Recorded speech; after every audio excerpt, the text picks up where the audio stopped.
Olá, muito boa tarde. A Igreja Católica vive o tempo de preparação para a celebração da Páscoa, tendo nos textos da Bíblia a referência para mudanças que os dias de Quaresma convidam a seguir. As que são inspiradas nas leituras lidas nas missas deste domingo merecerão agora a análise dos convidados do programa Eclésia, o Padre Robson Cruz e o Padre Vítor Gonçalves, párocos em Lisboa. Boa tarde, obrigado por estarem neste programa. Partimos de imediato para esses textos que são lidos neste domingo da Quaresma, o quarto, não é? O quarto domingo da Quaresma. Primeira leitura do livro de Samuel. Que eleição é essa de David que o texto nos narra, e depois afirmando que o Espírito do Senhor apoderou-se de David? Esses domingos da Quaresma, especialmente no ano A, portanto no ano que nós lemos, basicamente, digamos assim, textos ligados à liturgia batismal. E, portanto, o olho da liturgia, sobretudo na liturgia da palavra, tem em dois centros, né? Em primeiro, o mistério da pessoa de Jesus e depois aquilo que é a iniciação batismal dos catecúmenos que se preparam para o batismo e daqueles que, tendo sido batizados, querem renovar em si a graça de Deus, né? Repare que a primeira leitura consagra dois aspectos, né? Primeiro, a ideia da realeza de Jesus, e é uma realeza que surpreende e confunde, porque ela não é visível com os olhos humanos, tal como o Samuel não podia identificar pelo aspecto humano aquilo que era a escolha de Deus para um novo rei que pudesse suceder a Saul. E por outro lado, não é, esta dimensão, não é, de que naquele que não parece, não é, por causa do seu aspecto exterior, vai repousar o Espírito. E é exatamente aqui que a leitura nos põe. Samuel vai à procura daquele que há de suceder a Saul na realeza, portanto vai ungir um dos filhos de Jessé. Passam-lhe os filhos, quase todos, não é? Que pela sua estatura, pelo seu poder e até pelos nomes muito simbólicos que cada um deles tem, parece ser os mais indicados para rei de Israel. E Deus vai responder, Deus não olha, não é, ao aspecto exterior, aquilo que o profeta consegue ver, mas Deus olha o coração. E por isso mesmo, o próprio discernimento que Samuel tem de fazer, não é, de que a realeza não recai sobre esses predicados exteriores, não é, ainda que fossem muito comuns na antiguidade e ainda hoje, quer dizer, há uma espécie de confiança cega num político que pareça bem, não é, que se vista bem, que tenha bom aspecto. Ora, não é aí o critério é aquele que Deus escolheu. E, portanto, esse é Jesus. Ao mesmo tempo, esta ideia de purificação do olhar vai fazer a ponte depois para o Evangelho, onde também aqueles que renascem pela graça do batismo são chamados a olhar o mundo não com esses olhos naturais, que são inevitáveis, porque o nosso conhecimento procede muito através dos sentidos, não é? Mas a partir do coração, que é como Deus vê. O que é que esta atitude de Jesus, quando pergunta, estão aqui todos os teus filhos, o que é que ela diz de Deus? A atitude de Deus, não é? Exato, porque assim, há aqui um diálogo permanente de Samuel, não é, com o próprio Deus. E ele faz a pergunta a Jessé, estão aqui todos os teus filhos, porque havia uma indicação que era daquela família que se ia escolher o sucessor de Saul. Mas Deus não escolhe nenhum deles como se põe. Vai escolher o mais novo, provavelmente ainda um rapazola, que não tinha um nome provavelmente teofórico, portanto o nome Davi é muito discutido ainda hoje qual é a origem do nome, portanto pode ser um nome que tem a ver com o amado, qualquer coisa parecido com Filomeno na nossa tradição grega, não é? Ou então é a ideia do guerreiro e, portanto, aquele que está pronto para a batalha, não é? E, portanto, é um nome que não tem, assim, nenhuma indicação. E por isso o profeta diz, se Deus escolheu, algum deles há de ser. E, portanto, essa ideia da ausência, alguém que é chamado de fora daquele círculo dos pretendentes naturais, não é? Que Deus vai exatamente escolher. Sublinhando exatamente isso, não é? Que Deus não vê como o homem vê. Deus conhece o coração. Não? Padre Vítor Gonçalves, estamos aqui, na linguagem do Papa Francisco, num ir às periferias. Muito bem encontrado. Creio que é essa dimensão também surpreendente de Deus. É verdade que vínhamos de uma experiência, isto é um episódio complicado, o Padre Robson certamente explicaria muito bem, Saul ainda era rei, e agora vai haver aqui uma escolha, e uma escolha a partir desta surpresa, de facto, do Deus que escolhe, que tem uma predileção pelos últimos, pelos mais pequenos, é o mais novo, é aquele que creio que em direito de primogenitura não tinha nada, não é? E é precisamente aí, é naquele que aparentemente não vale nada, que começa-se por falar de ser o mais novo, o mais pequeno, provavelmente, mas o autor depois não resiste a dizer que ele era belo, que era de boa aparência, que parecia uma boa pessoa, como se diz. Ser escolhido, talvez também por ser escolhido de Deus. Exatamente. Há aqui, certamente, depois algum trabalho. Mas o próprio texto mostra a incredibilidade do próprio Samuel, que está ali verdadeiramente como um instrumento. É muito interessante que o autor diz que ele, quando vê vir o primeiro, pensa interiormente, é certamente este. E afinal não foi. E aquilo foi andando. Eu gosto muito de imaginar esse processo de ir dizer, bem, não é o meu critério, de facto, eu estou aqui ao serviço. E creio que, pegando na tua palavra das periferias e dessa surpresa daquilo que às vezes está ali tão discreto, tão pouco valorizado, tão insignificante. Estava a apacentar... Estava a apacentar o rebanho, né? Claro que depois aí há quase que uma conotação dele depois vir ser o pastor, de algum modo também uma figura, porque vai congregar, unificar o povo, mas precisamente essa atenção a de que os dons de Deus podem germinar onde menos esperamos, é nas realidades às vezes mais insignificantes que se pode manifestar qualidades espantosas, como vamos estar de guerreiro, de uma pessoa valente, de capacidade de diálogo, de fazer pontes, de condutor verdadeiramente de um povo. O que é que este acontecimento inspira para a constituição de comunidades crentes, de liderança nas comunidades crentes? Eu penso que é, se calhar, às vezes não embarcarmos no óbvio ou naqueles que aparentemente são os esperados e não cairmos em messianismos fáceis de nenhuma espécie, mas verdadeiramente estar despertos para a capacidade que Deus tem de suscitar qualidades extraordinárias naquilo que nos parece tão pouco extraordinário e naqueles que parece tão pouco extraordinário. Creio que aqui poderíamos, no fundo, ver a força dos pobres, a força dos pequenos, a grandeza daquilo que é insignificante, às vezes, aos olhos do mundo. São Paulo vai dizer, numa determinada altura, Deus escolhe aquilo que é fraco aos olhos do mundo para confundir os fortes. E é aqui um bocadinho também. Numa comunidade, isso coloca desafios muito grandes, especialmente de abertura. E é com certeza a uma comunidade que é dirigida esta carta, na segunda leitura que se escuta neste domingo, Carta aos Efésios, no capítulo 5. É esta transformação que a carta também apresenta. Outrora erais trevas, agora sois luz no Senhor. Nós não lemos o capítulo todo, nem sequer a unidade lógica, digamos assim, toda. Mas é assim, este capítulo 5 começa por Paulo contestar aquilo que era identificado como a pureza ritual, que para os judeus tinha a ver sobretudo com os rituais do banho, não é? E Paulo diz, não, agora aquilo que vos purifica é ter-se aproximado da luz.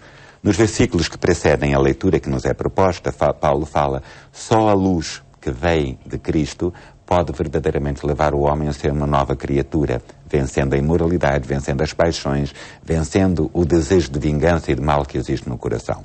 Paulo agora vai começar exatamente a dizer, se agora sois luz no Senhor, repare, Paulo não diz apenas vós recebestes a luz ou tendes uma participação, não. O cristão, unido a Cristo, esta união é tão forte que ele próprio participa desta luz, um pouco como um mistério da Igreja, não é? Que iluminada por Cristo também pode iluminar o mundo. Paulo diz, então, agora, procedei como filhos da luz. Primeira etapa disto tem a ver com o discernimento, ou seja, a ideia que aparece aqui na construção verbal, procurai sempre o que mais agrada ao Senhor. Esse procurai sempre, a expressão grega é mais clara, ou seja, discernir, dokimazo, não é? Ou seja, discernir aquilo que verdadeiramente agrada ao Senhor. Há um processo intelectual de discernir daquilo que não é imediatamente óbvio, ou seja, não é apenas a obediência a princípios escritos, mas é uma atitude interior de busca.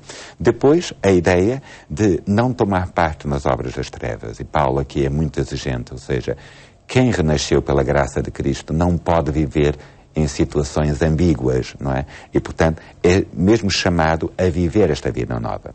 Por fim, Paulo termina provavelmente com um cântico que fazia parte da vivência pascal. Significa, desperta tu que dormes, levanta do meio dos mortos e Cristo brilhará sobre ti. E Paulo diz, este hino que provavelmente acompanhava o batismo dos adultos, não é? É ele que marca o ritmo da vida cristã. todos os dias iluminados pela luz de Cristo, nós somos chamados a participar numa vida nova. Não esquecer, se a luz purifica, que era a ideia inicial que presidia ao capítulo 5 da Carta aos Efésios, agora a luz me introduz num mistério de vida nova, ou seja, a adesão a Cristo faz-me participar já da vida de ressuscitado. Padre Vítor, o seu comentário a este texto, que horizonte de luz é este e que desafio ele constitui? A luz é a primeira obra da criação, no livro do Gênesis.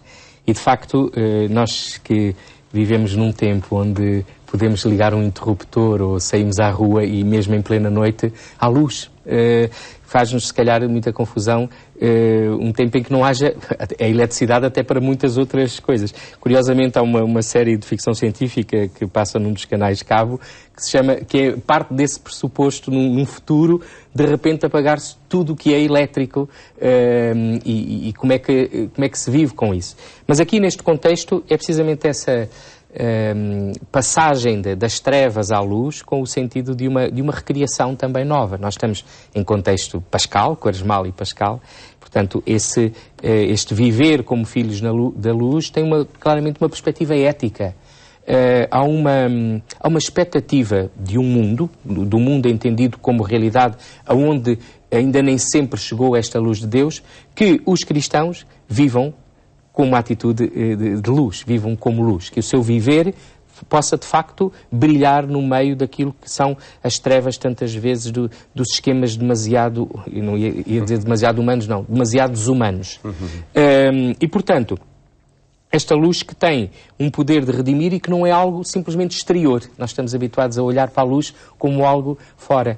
Mas aqui é a luz de dentro, é a luz a partir de dentro, é a luz de Deus que transforma por dentro e todo o agir humano torna-se já iluminador. Portanto, é aquele que os gestos são de luz, as palavras são de luz, os olhares são de luz, os próprios sentimentos, no fundo, aquilo que é a nossa força interior que se transparece naquilo que somos e que fazemos, é esse o desafio, porque se ficamos sempre à espera de que seja uma coisa simplesmente que vem de fora, que é o dentro das pessoas que é atingido pela graça do batismo, pela graça do seguimento de Jesus. Ora, em comunidade é se calhar importante, porque não se trata apenas de acender as luzes da igreja ou controlar porque a eletricidade está muito cara.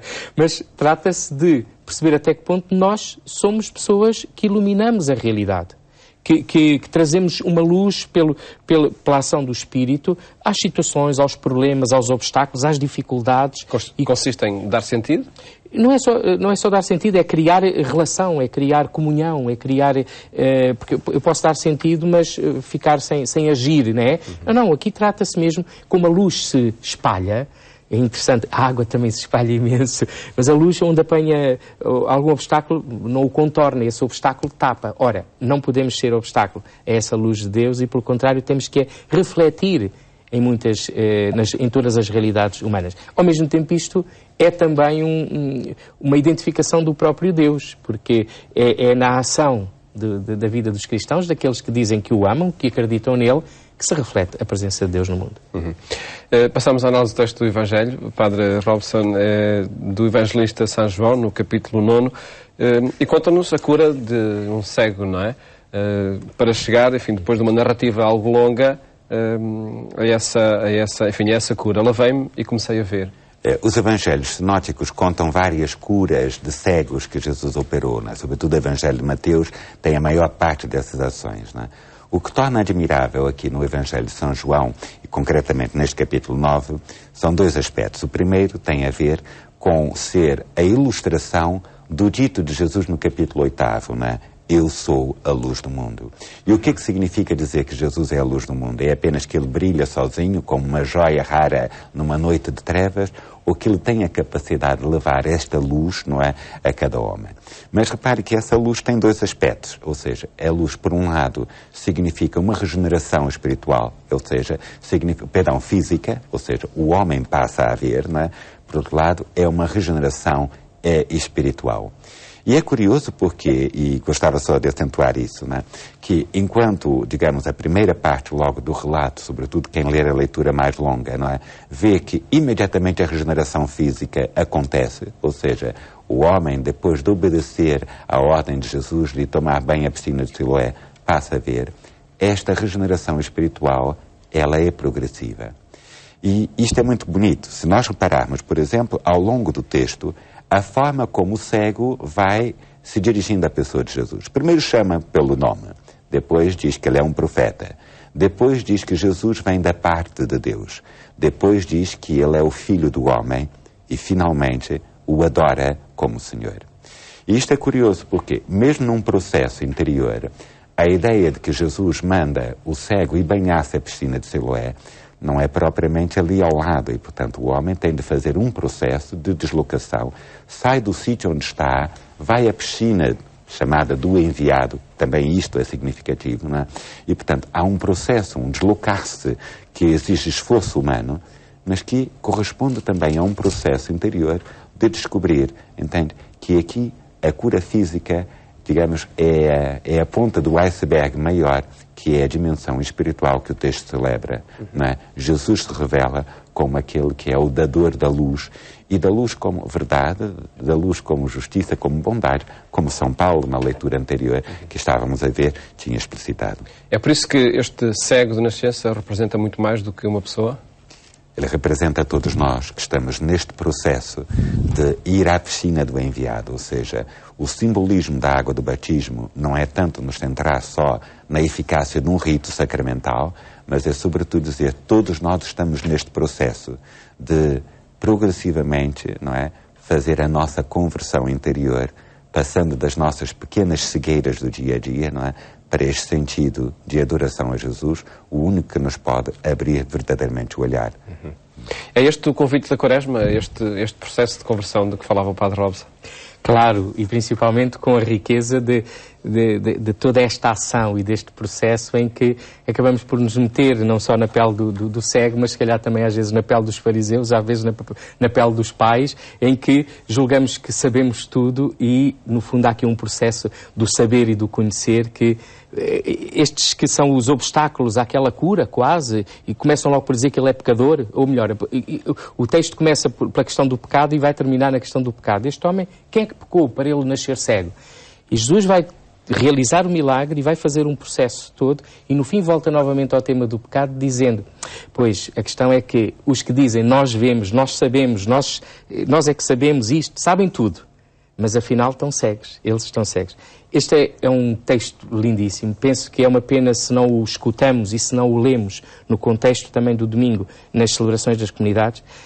Às vezes faço uma experiência interessante com estes evangelhos que são longos, já o da semana passada da Samaritana e na próxima semana do Lázaro, aplico um bocadinho aquela regra que está prevista para os evangelhos da paixão, que é arranjar 2 ou 3 leitores e fazê-los dialogados, porque são extraordinariamente ricos e não se tornam tão cansativos.